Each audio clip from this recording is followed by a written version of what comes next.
Hello, my name's Stacy. About a year ago, I lost my mother. It's still something that haunts me because I only found out too late that the reason for her death was my brother. But I did manage to get the perfect revenge on him for that.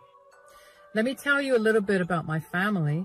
In my family, I was a mama's girl and my brother Steve was a papa's boy. That doesn't mean that I didn't love my dad or my brother didn't love my mom, but we just got along better with one parent.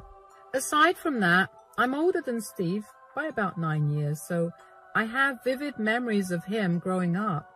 Steve was not exactly the easiest child. He would constantly do things to get a raise out of people, like he would make fun of things that they're insecure about, or he would physically hurt them, but play it off as a joke. My mom hated that behavior, but my dad always laughed at it, which only enabled Steve to behave that way. I tried my best to lead him down the right road, but Steve was too stuck in his ways. Steve especially loved to do things for his own sake, even if it meant that it was going to be at the expense of someone else. Since Steve was only 9 years old when I left for college, he practically grew up a single child, and that only made those behaviors worse. Because of his behavior and our large age gap, I ended up not being very close to him. When I was in my last year of college, my dad suddenly passed away in a car accident while he was on his way to meet me. To say I was traumatized would be an understatement. I could not get over the fact that if it wasn't for me, Dad probably would have been alive. I ended up dropping out of college just before my last semester, and from there, I lived a pretty sad life. I had no degree to my name, nor did I have many skills. I somehow managed to find a minimum wage job that fit me, and that's where I've been working for years. I live paycheck to paycheck, and I live in a small studio apartment. It's not a lot, but I'm happy with what I have. Steve, however, went on to not only finish his undergraduate degree, but also do his postgrad. He landed himself a great job and he got married to his college girlfriend. The two of them made more than enough together, so they bought a house together and were planning on having kids. I still didn't have a great relationship with Steve, but because my mom would insist on us meeting her at the same time as part of family time, I knew what was happening in Steve's life. We gradually became closer, but still not as close as regular siblings are. Still, I was happy that I had everything I needed: family, shelter, food, clothes. And this is how it was for years. But then one day, I got a call from the hospital telling me that my mom had had a really bad stroke. I don't even remember what happened after the phone call because my entire mind felt so fuzzy. I must have rushed to the hospital because I got there pretty quickly after the call. She was in a coma. The doctor said that there was no way of knowing when she would wake up. So I prayed really hard every day that she would wake up that day. I made it a routine to go and visit her every single day. One day I decided to go to Steve's place because I really felt alone. We hadn't had a proper chance to talk, and I wanted to feel some sort of support from my family. When I got to Steve's place, he greeted me at the door. "Hi, Stacy, come in." "Hello. How are you holding up?" "Not very good. What about you?" "Not very good either. I never thought that we could just almost lose Mom like that." "Yeah, it feels unreal. I mean, I know that she's an old lady, but she had always been so full of life that to think that she could have almost gone is so scary." "I know. I haven't been able to sleep or eat. I visited her at the hospital today. She's still in a coma, but the doctor told me that she might not be able to walk properly and her cognitive functions will be affected. She's essentially going to be like a child now." "Yeah, I heard that too. What do we do?" I looked into nursing homes and they're expensive to say the least. I spoke with her insurance and they won't be covering that. I looked into that too, and while I saw some cheap ones, I don't exactly trust those. Besides, I've read too many horror stories about nursing homes, so I don't trust them anymore. I don't want Mom to suffer more than she already has. I agree. So we'll have to move her into one of our places. Well, you live in a studio apartment. I don't think you'd be able to take care of Mom there. I know.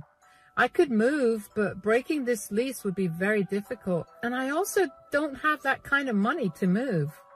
Don't worry about that. Penny and I will gladly take Mom in. We'll be her guardians and caretakers. Really? It'll be a lot of work. We could hire an at-home nurse to help. There's no need for that. She's our mother, so we have to take care of her. Yeah, you're right. But it's still going to be a lot for you. You're going to have a raise in your expenses, and aside from working, you'll be even more exhausted. Besides, Penny and I are living more than comfortably, so we'd be able to afford a lot more for Mom. We also have cameras inside the house, so it's very secure. We'll install a camera in Mom's room too, so we can always check in on her when we're not in her room. I work from home, so I'll be more than able to care for Mom. All right then. You can take Mom in. I'll drop by every day to spend time with her. I'll help you out any way that I can. That's fine. You focus on working and saving up. I'll make sure Mom gets so well taken care of that she'll go right back to being her usual self. I hope that she'll be fine. I can't wait to see Mom smile and hear her laugh again. This was the biggest mistake I made. If I had just tried harder to convince Steve to get an in-home nurse, my mother would not have faced the fate she did. My mom woke up a week after that conversation with Steve. Her cognitive abilities were impaired and she needed constant care as a result. As decided, we moved her into Steve's place. I would visit her once or twice a week, and I would make sure to spend as much time as I could with her. This is how it was for a few months until Steve called me, sobbing hysterically. I immediately knew that something was wrong with Mom. My heart was racing like crazy as I drove over to Steve's place. When I got to his place, I took one look at his face and knew that the news he was about to give me was going to be beyond devastating. What's going on? I got here as soon as I could. Stacy, you need to brace yourself. What's happening? Please tell me. I got here as fast as I could. Is Mom okay? No. She's been getting worse. How? What's wrong with her? Her blood pressure, cholesterol, sugar levels are way too high. Nothing is bringing it down. The doctor told us that at this rate, her organs are going to shut down and she'll pass away. No. How are her levels so high? Are you not taking care of her properly? I told you to hire an at-home nurse. We have no idea why they're so high. I promise you I'm taking care of her to the best of my ability. I've been doing whatever the doctors have told me to do. You can ask Penny about it too. How long has the doctor given her? He said that she has at best 2 weeks, but there's really no guarantee about whether she'll even live that long. No, this can't be. I'm so sorry. I feel horrible. I can't help but feel like a failure. I've been doing everything I can to make sure she gets better, but I couldn't do it. No, I'm sorry for blaming you immediately. I've seen the way you took care of her, so I know you did a good job. I'm just really shocked and scared. I don't want to lose Mom. She's my favorite person in the entire world, and I know that's weird to say as a 40-year-old woman, but she's really my best friend. I can't believe that my time with her is going to be cut short this way. I feel the same way. This is not what I expected. I never had too close of a relationship with Mom, but these last few months of caring for her made me feel a lot closer to her. I don't want her to go either, but are we absolutely sure that there's no way for Mom to get cured? Surely there are some medicines or procedures that can be done to help her out. We could admit her back into hospital. I checked with the doctor and he told me that it was too late to do anything. Her body's way too stressed out with the levels and her organs have already been affected. There's nothing more to do than wait for her to go. This can't be. There has to be another way. I know you're hurting right now. I feel the same way. I'll tell you what. Why don't you come to stay with us for the next 2 weeks? We have a spare bedroom for you, and you can spend as much time as you can with Mom. I would appreciate that. Okay, I'll go prepare dinner for us. You can sit with Mom in her room. I felt so hollow when I found out that my mom was not going to be with me for long. A part of me was so mad at Steve for not hiring a professional to take care of her. He had the money to. And if he was that stingy, I would have happily worked extra hours to contribute my share for her care. Regardless, I was glad that Steve offered me his place to stay because I wanted to spend all the time I could with Mom. I knew that she was barely able to understand what was going on around her, but just knowing that I could still be of some help to her was more than enough for me. Over the next week, I managed to take off from work, but I was still open to doing minimal work. One particular day, my laptop crashed and I had an urgent email to send off. Steve wasn't home, but Penny was, so I asked her if I could borrow hers. She let me. And when I was done sending off the email, I couldn't help but notice a folder open in the taskbar. I opened it and I quickly realized that they were the recordings from the cameras in the house. I decided to go through some of the videos because I wanted to see how Mom had been before her health deteriorated. That was when I found a video of Steve cooking in the kitchen. At first, I thought nothing of it, until I realized that he was making my mother's food. He added a heap load of sugar to her food and also added a lot of butter and oil to the other things he fed her, all of which were bad for her. I felt sick after I watched that, but I sent the video to myself. I couldn't come to terms with the reality that Steve got Mom sick, and Steve was killing Mom. I didn't know what to do about it, so I kept my mouth shut. One day after dinner was done, Steve started talking about how sad it was that Mom's health deteriorated so much. It's so sad that Mom's health has deteriorated so quickly. I know, it's a shame. So, Stacy, have you talked to Mom about her will? I haven't. I don't think I want to talk about that when she's dying. Well, Linda and I did, and we happened to see a copy of her will. Is that so? Yeah, she still had your dad on the will, so we had her make some changes. That's nice. I hope she's left everything equally for us. I'd hate for us to fight over something like an inheritance. Equally? Excuse me, but what have you done for Mom? What do you mean? We were the ones who took your mother in, and we've been the ones that have been taking care of her. Why would Linda divide things equally? Well, to be fair, I live in a studio apartment and there was no space to have Mom live with me. You were the only other option because nursing homes were too expensive for us. Yeah, but we still did all the work it took to take care of her for free. I think we're entitled to a lot more than an equal distribution. This is an absurd conversation to be having right now while our mother is literally on her deathbed. No, this is the perfect time. I don't want you accusing me of anything when you see the will. What do you mean? Did you tamper with the will? We didn't tamper with it. We just made sure that we were going to get what we really deserved. And Mom was okay with not leaving her kids with equal amounts of her assets? Yeah, I mean, there's absolutely no chance that she'll leave a single penny for you when you did nothing for her. She saw how hard we worked to take care of her, and she's going to reward us accordingly. Well, neither will you get a single penny from her because you made her sick. What are you talking about? The other day, I happened to come across a video of you making food for Mom. I saw how you loaded her food with sugar and lots of fat, which you know is deathly for her, given her heart problems and diabetes. Her organs have started shutting down because of what you did. You're lying. You have no proof of that. You're just making things up so you can do something about the will. Here, why don't you watch the video yourselves? I watched as their faces turned from anger to fear. Both of their faces paled and they were sweating so much you'd think we were in a sauna.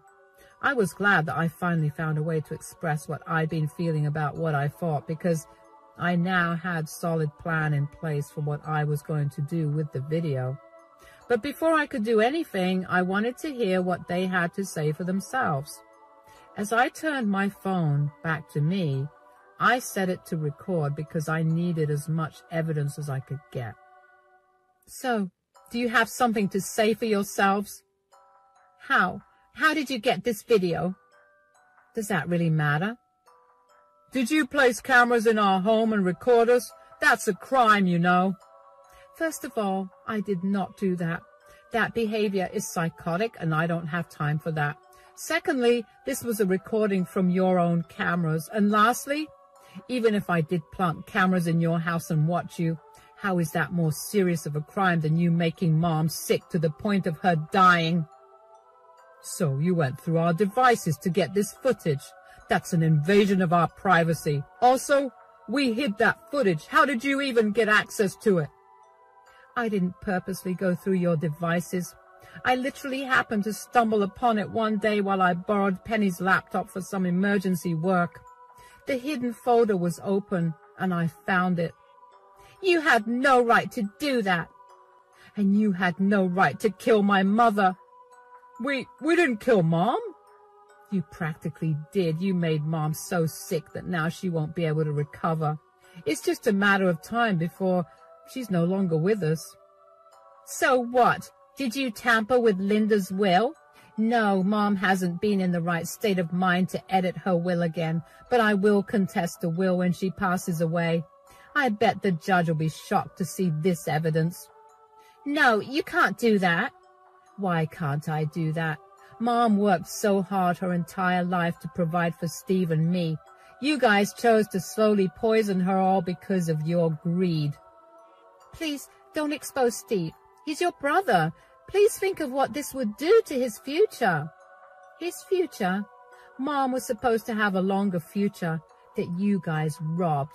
Who cares about his future when he killed Mom? She's not dead yet. I'll make things right, I promise. How in the world will you do that? You know what her doctor said. She has until the end of this week and then she's gone. You did this to her. Stacy, I'm sorry. I'll give you all the inheritance. Please, just keep your mouth shut about this whole thing. I'm begging you. No amount of begging will change my mind about this. I only kept silent about this because I didn't want Mom to leave us feeling upset and betrayed.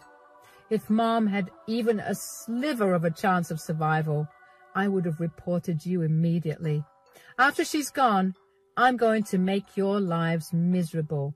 I will never forgive you guys for what you did, and I hope that you get punished in the worst ways possible. I got up and went into Mom's room after that. It felt good to finally let them know that I knew of what they'd done. Of course, only Steve was in the video, but from the way that Penny was defending him, I knew that she had known of his actions. What hurt most was that she was okay with what Steve had been doing. For the rest of the week, I avoided Steve and Penny.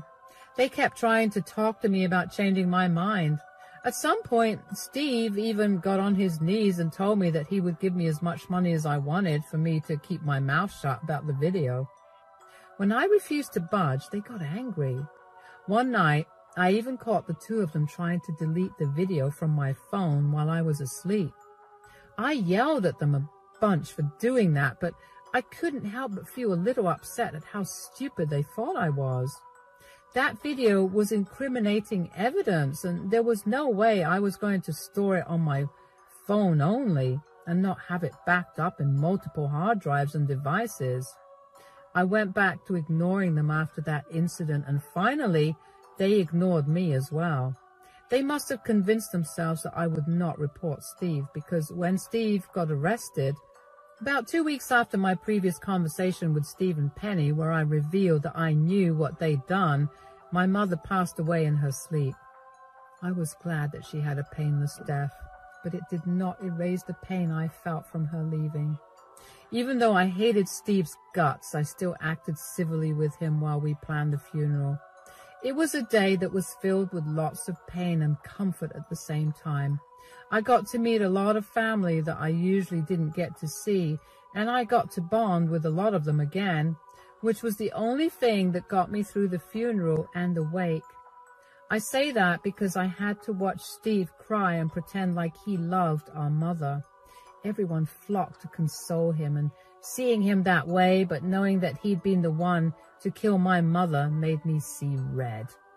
And then the day of the reading of Mom's will came. As expected, I got left with nothing while Steve got all her assets.